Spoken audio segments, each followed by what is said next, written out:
Okay, children, continuing ahead with chapter 10. As I told you in the last class, according to the syllabus decided by the CBSE, so far now we have finished chapter 10. The last three topics they have decided to delete them. But if you would be taking science later on, then these topics are useful to you. So we'll just cover them. It will take only one class, and they are very small topics, so that you know them. Obviously, I will not ask these questions in the test, which whenever we take in the class, and you don't have to do them in the test. Okay. But right now, whatever we are doing, a couple of numericals and all that you do in your notebook, so that you will have them and you will know how to study those topics later on if they are asked on a 10th level. Okay. So now the last part of the chapter is thrust and pressure. Basically, I mean, if you see the figure, there's a figure 10.3. There's a kid and वो एक poster लगा रहा है एक table top पे, एक दीवार पे एक पोस्टर लगा रहा है, ठीक है, एक पोस्टर लगा रहा है. जब वो पोस्टर लगा रहा है ही यूजेस पिन्स, ठीक है. If any all of you must have seen pins, और पिन का जो आगे वाला पोर्शन होता है वो एकदम शार्प होता है, एंड देन उस पर प्रेशर लगाते हैं एंड वो अंदर लग जाता है, सो दैट जो ये पोस्टर है दीवार पे चिपक जाता है. सपोज ये पेन ही अगर हम देखें, अगर मैं ये वाले पोर्शन से मैं अगर इस पेपर में डालूं फोर्स, या ये वाले पोर्शन से डालूं, ऑब्वियसली जो, और अगर मैं इक्वल फोर्स डाल रहा हूँ तो ऑब्वियसली जो पॉइंटेड पोर्शन है उससे जल्दी पेनिट्रेट होगा. क्यों? क्योंकि सारा फोर्स है, सपोज 10 न्यूटन फोर्स मैं लगा रहा हूँ और सारा फोर्स केवल एक ही पॉइंट पे आ रहा है, बट अगर मैं ऐसे लगा रहा हूँ फोर्स उल्टा, तो ये सारा पॉइंट ये थोड़ा डिस्ट्रीब्यूट हो रहा है. तो इसलिए प्रेशर का जो फॉर्मूला है, pressure is thrust by area, मतलब इनवर्सली प्रोपोर्शनल टू एरिया. तो जितना एरिया ज्यादा होगा उतना प्रेशर कम होगा. तो प्रेशर को ऐसे भी लिखते हैं, pressure is equal to force upon area, and जितना एरिया ज्यादा होगा उतना प्रेशर कम होगा. नॉर्मली प्रेशर की यूनिट हम लेते हैं न्यूटन पर मीटर स्क्वायर.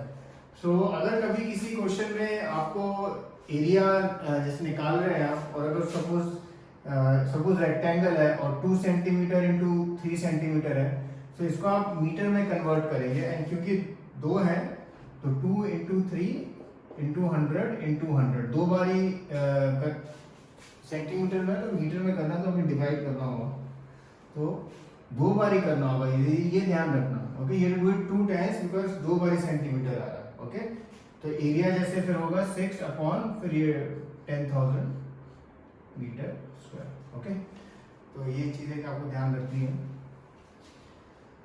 अब एक सम देखिए, a block of wood is kept on a table. Find the pressure exerted when it is kept. और इसका हमें वेट भी दिया है, इसका मास हमें दिया हुआ, mass is 5. Find the pressure exerted when it is kept on the side. पहले ऐसे रखा है उसको एंड फिर ऐसे रखा है. ऑब्वियसली जब आप देखते हैं यहाँ पे एरिया 200 आता है, तो यहाँ पे एरिया 800 आता है. तो मेंटली अगर आप जस्ट फॉर, अगर देख के आपको बस कोई बोले कि कौन सा किसमें ज्यादा प्रेशर आएगा, ऑब्वियसली जब एरिया की वैल्यू ज्यादा होगी तो प्रेशर कम होएगा, तो इसमें प्रेशर कम आएगा, इसमें आंसर आपका ज्यादा आना चाहिए. Anyway, last step, pressure is equal to force upon area. Force M A यानी, या और इस चैप्टर में एम जी हो जाता है, वो एम इंटू जी. एम आपको मालूम है 5 kg, जी आपको मालूम है 9.8 मीटर पर सेकेंड स्क्वायर, एंड एरिया, ये एक रेक्टेंगुलर ब्लॉक है, this is a rectangular block, तो एरिया होता है लेंथ इंटू ब्रेथ, तो 20 इंटू 10, एंड जैसे अभी मैंने आपको समझाया था ये सेंटीमीटर में है, तो उसको मीटर में कन्वर्ट करना जरूरी है, तो ये अपॉन 100 अपॉन 100. ऊपर मास हमारा कितना है 5 इंटू 9.8, 20 इंटू 10, और ये अपॉन 100 ऊपर चला जाएगा. अब आप कटिंग वगैरह करके जो भी आंसर आता है आप निकाल सकते हैं. ये केस ए के लिए. ठीक है। एंड देन केस बी के लिए अगेन उसी तरह से, बस एरिया डिफरेंट होगा, 20x10 की जगह आप क्या लिखेंगे 40x20। एंड इसका यूनिट आपको याद रखने की जरूरत नहीं है, फोर्स का यूनिट आपको मालूम है न्यूटन, इसका मीटर स्क्वायर, तो न्यूटन पर मीटर स्क्वायर लिख के आप आंसर निकाल सकते हैं। ओके, अब जब आप लोग छोटे थे, suppose if you had a bucket, okay, एक बकेट है जैसे, एंड सपोज इट इज से half full of water, and उसमें आप सपोज कोई प्लास्टिक बॉटल अगर आप अंदर डालना चाहो, ठीक है, उसको स्क्रू बंद करके ऊपर का खाली बॉटल है, and if you try to push it inside the bucket, what happens, it jumps out, okay, वो बाहर की तरफ आती है। उसका रीजन क्या है, बॉयंसी। पेज 140 खोलिए, टेक एक एक्टिविटी देखते हैं। Take an empty plastic bottle, close the mouth of the bottle with an air tight stopper, and you see that the bottle floats. Push the bottle into the water. You feel an upward push. You will find it difficult to push it deeper and deeper. This indicates that water exerts a force on the bottle in the upward direction. The upward force exerted by the water goes on increasing as the bottle is pushed deeper till it is completely immersed. The force due to gravitational attraction of the earth acts on the bottle in the downward direction. But so the bottle is pulled downwards. But the water exerts an upward force on the bottle. Thus the bottle is pushed upwards. We have learned that the weight of an object is the force due to the gravitational attraction of the earth. When the bottle is immersed, the upward force exerted by the water on the bottle is greater than its weight. Therefore it rises up when it is released. To keep the bottle completely immersed, the upward force on the bottle due to water must be balanced. This can be achieved by an externally applied force acting downwards. This force must at least be equal to the difference between the upward force and the weight of the bottle. The upward force exerted by the water on the bottle is known as buoyant force. In fact, all objects experience a force of buoyancy when they are immersed in a fluid. Sometimes suppose there's a bucket and there's some water in it. Suppose if you this plastic bottle floats, but if you say put a iron nail, ठीक है, एक iron nail लिया, what happens? It sinks. And why does it sink? This is another phenomena which is density. Density is basically mass by volume.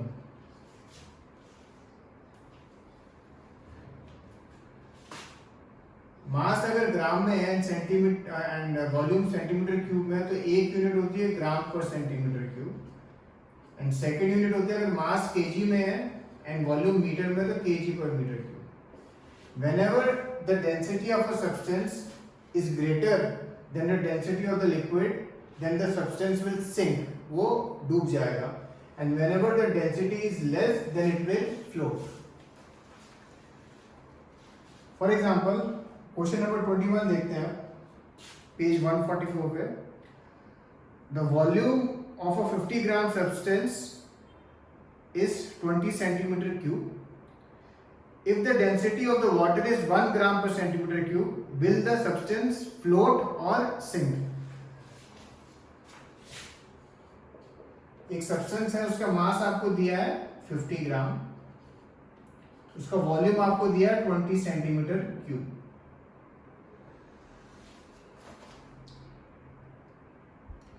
फिर आपको density of water दिया है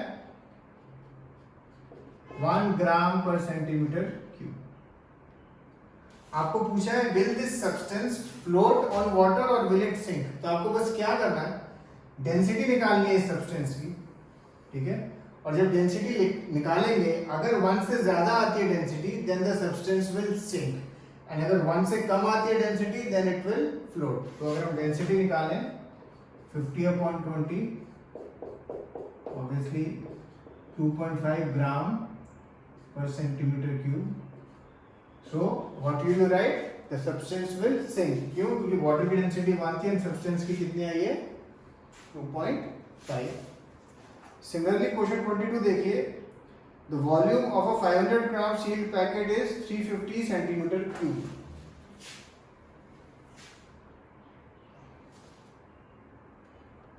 अब एक 500 ग्राम है और उसकी वॉल्यूम है 350 centimetre cube. Will the packet float or sink in the water if the density of the water is again 1 gram per centimeter cube? Water की आपको दी है 1 ग्राम पर सेंटीमीटर क्यूब. और अब आप बस क्या करेंगे, again you will find density is equal to mass by volume. और जब आप ये निकालेंगे तो आप देखेंगे कि ये 1 से ज्यादा है कि कम है. 1 से ज्यादा है then you will that it will sink, and अगर 1 से कम है then you will that it will float. फिर एक क्वेश्चन उसने पूछा what will be the mass of water displaced by the packet. Suppose जब वो पैकेट पानी में हम थ्रो करते हैं तो एक वाटर थोड़ा डिस्प्लेस होता है, तो वो कितना डिस्प्लेस होगा उसका निकालने के लिए density is equal to mass by volume. तो mass is equal to density into volume. Density हमें कितनी दी है वाटर की 1, एंड ये जो पैकेट का वॉल्यूम हमें दिया है 350, तो इसका आ जाएगा 350 gram water will be displaced. Okay, पहला पार्ट मैंने नहीं किया 20 सेकंड का, वो आपको अपने आप करना. ओके, क्वेश्चन 19 है in what direction does the buoyant force on an object immersed in a liquid act. जैसे हमने अभी पढ़ा, it acts in the upward direction. Next question is why does a block of plastic raised under water come up to the surface of the water.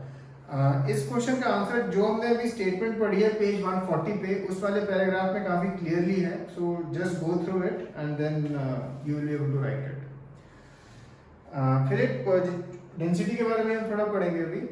Why objects float और sink when placed on the surface of water. और फिर एक उसने example किया है activity 10.5. Take a beaker filled with water, take an iron nail and place it on the surface of the water and observe what happens. The nail sinks. The force due to the gravitational attraction of the earth on the iron nail puts it downwards. There is an upthrust of water on the nail which pushes it upwards. But the downward force acting on the nail is greater than the upthrust of the water on the nail, so it sinks. The cork floats while the nail sinks. This happens because the difference in their densities. The density of a substance is defined as mass per unit volume. The density of cork is less than the density of water. This means that the upthrust of water on the cork is greater than the weight of the cork, so it floats. The density of an iron nail is more than the density of water. This means that the upthrust of water on the iron nail is less than the weight of the nail, so it sinks. Therefore, objects of density less than that of a liquid float on the liquid, and the objects which have density greater than that of a liquid sink in the liquid. Okay, तो ये एक basic फंडा आपको याद रखना है. फिर एक क्वेश्चन है नीचे इन टेक्स्ट में, why is it difficult to hold a school bag having a strap made of thin and strong string. Suppose आपके पास बैग है, ठीक है, और उसकी स्ट्रिंग जो है ना बहुत पतली सी है. ओके, एक होता है कि थोड़ा मोटा इस तरह का हो फ्लैप, तो फ्लैप टाइप नहीं है, एकदम एक पतली स्ट्रिंग है ना, आपने उसको पकड़ा हुआ है. ओके, थोड़ी देर बाद आपको क्या लगता है, वो it starts biting in your shoulder, वो आपको लगने लगती है. And why does it happen, because वो जो स्ट्रिंग है वो सरफेस जो एरिया है वो बहुत कम है. And we know pressure is directly proportional to force upon area. तो जो स्ट्रिंग का जो एरिया है इट इज वेरी लेस, और वो due to which it starts biting in your shoulder. Instead अगर स्ट्रिंग की जगह थोड़ा मोटा फ्लैप जैसा होता है एंड आपका bag, then it is easier to hold, because वो फिर प्रेशर जो है डिस्ट्रीब्यूट हो जाता है. What do we mean buoyancy, वो तो डेफिनेशन में आ जाएगा. Why does an object float or sink when placed on the surface of water? That we have just read. It depending on the density. अगर density ज़्यादा है object की, then it will sink. Density कम है, then it will float from the surface of the liquid. Then एक principle हम पढ़ेंगे, Archimedes principle. वो है page 142 में. When a body is immersed fully or partially in a fluid, it experiences an upward force that is equal to the weight of the fluid displaced by it. Although most of you may or may not have visited any village, but in case if you go anytime to a nearby village, then villages में कई बार wells होते हैं, and well में अगर आप suppose आपको पानी, if you want to pull water from a well, आपने सपोज बकेट डाली, ठीक है, बकेट आपने वेल के अंदर डाल दी and then it fills up.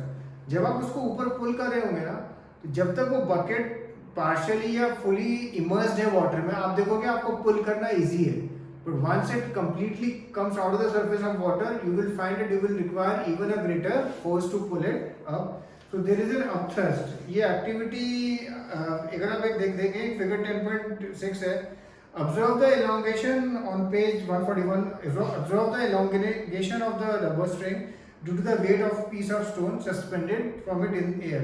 The elongation decreases as the stone is immersed in the water. You will find that the elongation of the string or reading of the balance decreases as the stone is gradually lowered in the water. However, no further change is observed once the stone gets fully immersed in water. We know that the elongation produced in the string or the spring balance is due to the weight of the stone. Since the extension decreases once the stone is lowered in water, it means some force acts in the stone on the upward direction. As a result, the net force on the string decreases, hence elongation decreases. So this is Archimedes' principle has many applications. It is used in designing ships and submarines, lactometers, which are used to determine the purity of milk, and hydrometers, which are used to determine the density of liquids. अब एक last चीज जो बची इस chapter में वो है relative density. Relative density का फॉर्मूला है